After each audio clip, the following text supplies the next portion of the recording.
Well, I think the biggest surprise to me was how quickly the market put its brakes on. That it happened so quickly.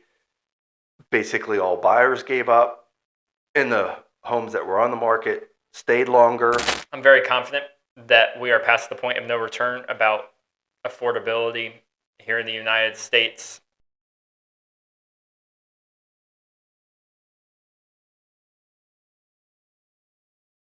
Welcome back. This is the Hunziker Team podcast, episode 4. This is the first one of 2024, hoping to make this a weekly event. And this is a leap year also. Wow. Yeah, we're leaping this year. Which means one of my best friends, Dan Chaika, actually has a birthday this year. That's kind of cool. So wanted to talk about a few different things today. First one is your homestead exemption. Homestead exemption for anybody who bought a house with us. If you didn't buy a house with us, but you bought a house last year, you've got till the end of March to file for homestead exemption so that you can get the exemption starting for your taxes next year. So just wanted to keep that in mind. Make sure that you guys know what's going on. You can fill out you can go to the property appraiser. Yeah, I think you can do it all online. You can do that all online. You can go to the office, either one. It's not hard to do. Make sure you do it and get your tax relief. Yeah, it's definitely worth it. You want the tax relief, but more importantly, you want the safety, the protection of having that homestead, which means a lot of creditors can't come after you and take your house if you got into problems. So it's worth the legal protection. Yeah. If you pay for it, you keep it. If you don't, you lose it. Pretty simple. Please, if you bought last year, I know that we went over the homestead exemption, stay on top of the interest rates. As we get closer and closer towards spring, my belief, and I think the rest of the real estate industry's belief, that interest rates are going to start to come down is going to happen, and staying on top of it, making sure that you guys are ready to refinance if necessary and if capable. Please stay on top of it, get in touch with a lender, make sure it happens. And if you don't have a lender that you're comfortable using, please let us know. We obviously have worked with lenders in the past and would be happy to pass along contact information for some great lenders in our area. Reflecting back on 2023, Randy, was there anything that stuck out to you, whether surprising or something that potentially you didn't anticipate happening inside the real estate market? Well, I think the biggest surprise to me was how quickly the market put its brakes on. Like we started out with a lot going on in early 2023, and with the impact of the interest rates, I would have thought it would have been a slow, sort of slowing down. And at least for us, it felt like a brick wall. I mean, we hit a wall in July or August, and everything slowed down tremendously. And other realtors I've spoken in town have said the same thing. So I think that was the biggest thing, is that it happened so quickly. Basically, all buyers gave up, and the homes that were on the market stayed longer. It didn't necessarily mean we got more inventory, but the homes were staying on the market longer. So just how quickly everything came to that stop. I would say the biggest thing to me. It's an interesting dynamic in Gainesville, the way that buyers and sellers perceive the market, which ultimately, as a younger realtor, I have begun to understand that perception is reality. And a lot of times, well, I should say, for the first couple of years of my existence as a realtor, really wasn't the case. I will say What wasn't the case? Meaning that I was always told, hey, after school starts, things start to slow down. In 2019 and 2020 and 2021, we had great winters, you and I specifically as realtors. However, when you say school starts, you're talking about August, September. You would think things would slow down yet because people have stopped moving. And this idea that basically I was kind of told that, hey, once school kind of starts, everybody kind of slows down because everybody's trying to get in before school starts. I didn't believe that for a while, mainly out of my own history. The interesting part looking back, or looking at it now, is it feels like because people just believe that it happens, that it actually does. And I've heard from different people and different customers over my experience go, look, I'm not I don't want to look after August because people are done, done selling whatever it is, and or it's a bad time. Just an interesting concept, and it feels like a self-fulfilling prophecy more than anything Sometimes, else. yeah. And I think it speaks to the nuances of, I guess, Gainesville and the idea that school really does drive the real estate market here in town, considering it's a college town. But it's just surprising to me that actually is what it is. I think it's pretty normal for the real estate market to see cycles, and that's what a lot of people will tell us. There's a typical cycle there. I've always believed there's still buyers and sellers out there, and it doesn't have to necessarily go down as far as our business. Yes, overall the market does see that wave, but buyers and sellers are still out there. So I would tell our buyers and sellers, don't let that wave, that typical wave, dictate to you that you shouldn't be looking now or that you should wait until the spring. There may be more inventory in the spring, but there may be more buyers in the spring, so the Based on competition goes up. experience that we've had, it's more so that the idea of, oh, we'll look in spring because there'll be more inventory, which breeds more competition all the time. Certainly. So, And so, yes, I think our market sees that. I just try to tell our customers, hey, there may be a certain curve there, but real estate is always buying and selling. And so it's there's all always about something to, all about price. yeah. What do you hope for in 2024, knowing that we have a presidential election coming up and it is idealized that interest rates will come down somewhat this year? What are you hopeful for? Well, I certainly think interest rates are going to come down. With the election year, I think there's going to be some chaos going on.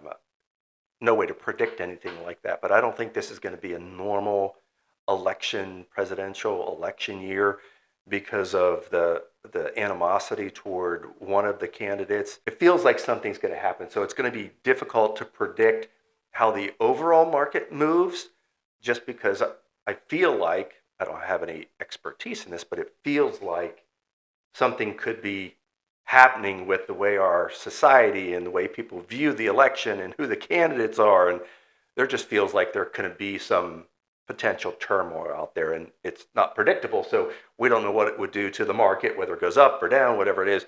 But I feel like there's some uncertainty out there overall. I'm not a prognosticator, but it feels that way. Yeah, Puxatawny Phil. So What going back to my about question, you? Yeah. going back to my question, what are you hopeful for? Well, I'm hopeful that there is not a lot of that, and Oh. thus we see the market improving with volume of houses on the home. The prices continue to stabilize a little bit, so we don't have runaway prices, which means buyers can afford homes. The interest rates come down. All those things sound good, and I think most of the people in the market would indicate the same type of thing. That's what we're hopeful for. God, that'd be really cool if prices could stabilize and we had lower interest rates and we had more inventory. Those sound like three compounding variables that don't allow for one another. But that's You said hopeful. I did I'm indeed. hopeful. You didn't. You answered the question. So I think what I'd really like to see in 2024 is lower interest rates. I'm very confident that we are past the point of no return about affordability here in the United States, and that we screwed up in COVID, and we, Screwed up. You mean the market got too hot or something? meaning that your average price home, because money was so cheap, it became unaffordable. Now that the money that was there at that point of time is now more expensive, meaning that the home at 250 is now at 390, and 390 to make it affordable for what used to be 250, which the median income, let's say, or average income here in Alachua County or even Florida, it's not changing as significantly as housing did. And so it'd be cool to see the American dream be more attainable. However, I hope that buyers, and especially younger buyers, have a little bit of perspective when it comes to ownership and equity in 2024, and that the white picket fence may not be available to everyone immediately at that starter home, and that my own advice would be get in and own something when you can, because it does feel like real estate's moving in an endless cycle of trending upwards, and the dips are really just going to be when interest rates raise above it. We would have to have so much inventory to bring prices back down to make it affordable. More so, get in when you can. My hope is that people look at 2024, see the low interest rates, and buy what they can, maybe not so much what they want. So you wouldn't encourage anybody to wait. Zero. I feel a little different about that, only because I wouldn't want people to get into a property just so they're collecting equity, but not really want the house. Like, we have to have something. I think we're going to see more multifamily housing because of the affordability factor. Like, how can anyone, look at you, someone your age, how do you afford a 3-bedroom, 2-bath house in Gainesville right now? They're all over $300,000, and when you do the math, it stinks. So how are people going to afford something like that? Is it condos? Is it townhomes? Is it... That's not multifamily. No, but the multifamily arena allows there to be more potential rental properties. People in a building where there's multiple. So you're referring to more. I'm talking about more urban living. Urban living is sky rises and putting a building with 100 people in it, something like that, and make it more affordable. And that's just to clarify. I think we agree on that. That's what I was referring to earlier, which was get in and own something, because that 3-bedroom, 2-bath house that was the American dream for a starter house, it has moved to the second or third tier of affordability, which is if you want a backyard and you want a pet, all that is moved far this way, and that the only thing that's really available as the starter home is, I hope, through building and more builders being allowed to build condos and townhomes. I hope that people will buy into that, so that the cyclical nature of real estate propels them with equity to be able to get to the next tier. So that would be my hope. Anything else we need to tackle for this episode? Would you say episode 4? Episode 4. Wow, can you all believe it's 4? We're getting better and faster at this too, by the way. I was just going to ask you a sports question. Who wins between Washington and Michigan? Who do I want? Who do I think? Yes. I'd like to see Washington win. I've become a fan of Mike Penix and think that's pretty cool. And I'm not a big Harbaugh fan. Just remember, I don't think went that's to a Penn hot take State. anymore. Yeah, I went to Penn State, and so I can't really like Michigan. Sorry, Matt. So. You referring to Matt Kern? Yes, I'm referring to Matt Kern. So that's it. I'll get to see him. Wait, so who are you? Well, I'll get to see Matt Kern on Tuesday, the Monday after the national championship. Ooh, big day. Well, so who are you picking? If Matt finds this video, I hope he laughs. Yeah. So who are you picking? I'm going with Washington. I like and think Washington. Okay. I just think that Washington has too many wide receivers that you can't guard. And Michigan has a great defense, but like I'll stick with mine. 2 or 3 NFL wide receivers, and Penix has a laser. So yep, it'd be cool. I'd like to see them win.